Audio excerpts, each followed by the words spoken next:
नमस्कार, राम राम। मैं सर्वेंद्र सिंह, आप सभी का टी फार्मर्स हेल्प ग्रुप में स्वागत है। आज मैं इस सरसों के प्लॉट पर आया हुआ हूँ और आपको इस समय सरसों में जो है लगभग फूल निकल रहे हैं सभी। हम चर्चा करेंगे कि इस समय सरसों में क्या डालना चाहिए जिससे कि पैदावार ज़्यादा मिल सके। तो एक जानकारी के लिए आपकी मैं ये बता दूँ कि सरसों के खेत में ये जो फूल निकलते हैं इसके बाद में फिर ये क्या नाम है परागण होते हैं, इसमें जो है पॉलिनेशन होता है, फिर ये फलियां बनती हैं, उनमें दाने बनते हैं। तो इसके लिए बोरान, सल्फ़र ये सब बहुत ही इम्पोर्टेंट तत्व होते हैं, इनको ज़रूरत पड़ती है। तो इस खेत में जो है बेसल डोज में अगर सरसों में बेसल डोज जो होती है उसमें आपको सिंगल सुपर फास्फेट और उसके साथ में यूरिया, पोटास और ये चीज़ आपको देना चाहिए।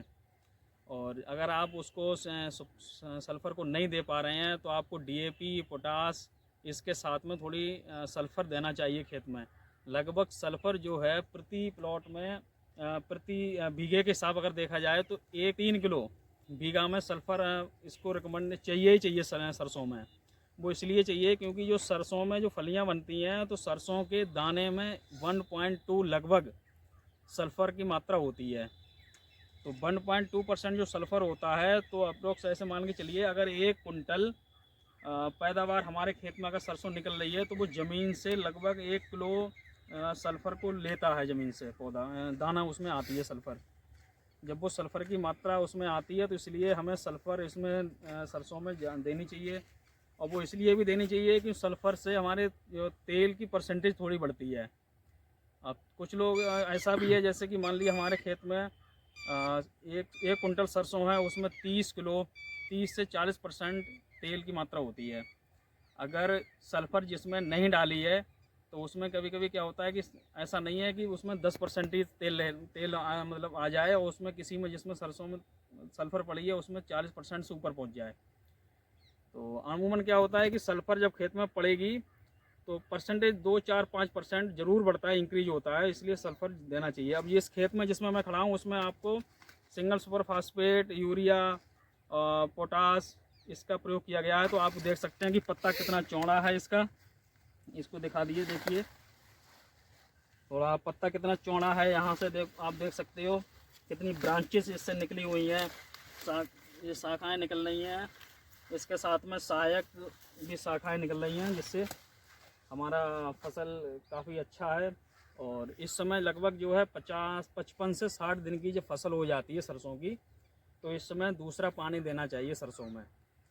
तो दूसरा पानी देने के टाइम पे अगर आपने खाद जो है सल्फ़र पहले बेसल डोज में नहीं डाली है तो इस समय आप जो है यूरिया जो NPK 13-045 आती है NPK, उसके साथ में आप बोरान B20 और सल्फ़र इनको आप मिला के खेत में डाल सकते हैं। जिससे बोरान क्या होगा, बोरान हमारे परागण में सहायक होता है जिससे कि हमारी फलियां ज़्यादा बनेंगी, पॉलिनेशन ज़्यादा होगा, इसलिए बोरान इसकी ज़रूरत होती है।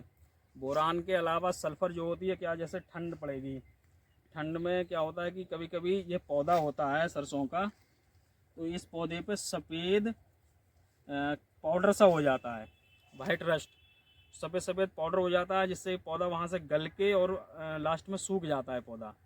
तो इस समय आप क्या है एक फंजीसाइड का भी प्रयोग कर सकते हैं। और फंजीसाइड को आप कॉपर ऑक्सीक्लोराइड भी ले सकते हैं, एंडोफिलैम 45 का भी प्रयोग कर सकते हैं। और सल्फ़र जो है वो भी हमारा फंजीसाइड में ही आता है और तेल की परसेंटेज को भी बढ़ाता है। तो वो आपको इनको तीनों को मिला के डाल दें। यूरिया जैसे कि 13% उसमें नाइट्रोजन है तो नाइट्रोजन की भी हमारे पूर्ति हो जाएगी खेत में।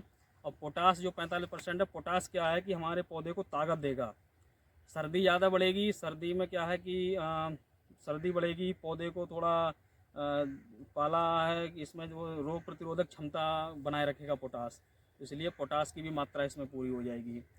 और इसके अलावा भी आपको खेत में ये चीज़ें, उसके बाद में कभी भी क्या होता है कि पानी 50 से 60 दिन पे जब भी आप पानी दें, क्योंकि वो मिट्टी के रिक्वायरमेंट के हिसाब से अलग अलग होता है, कहीं कहीं पे पानी की ज़रूरत पड़ती है, कहीं पे नहीं पड़ती है।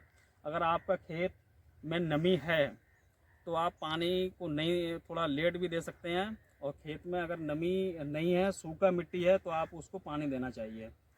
कभी कभी ये सफ़ेद जो जो पाउडर जैसा लगता है तने पे, ये एक फंगस होता है। ये बेसिकली क्या होता है, ये नमी के कारण ही इस पे पौधे पे आता है। जब खेत में नमी होगी तभी इसकी मतलब ज़्यादा खेत में लगेगा ये।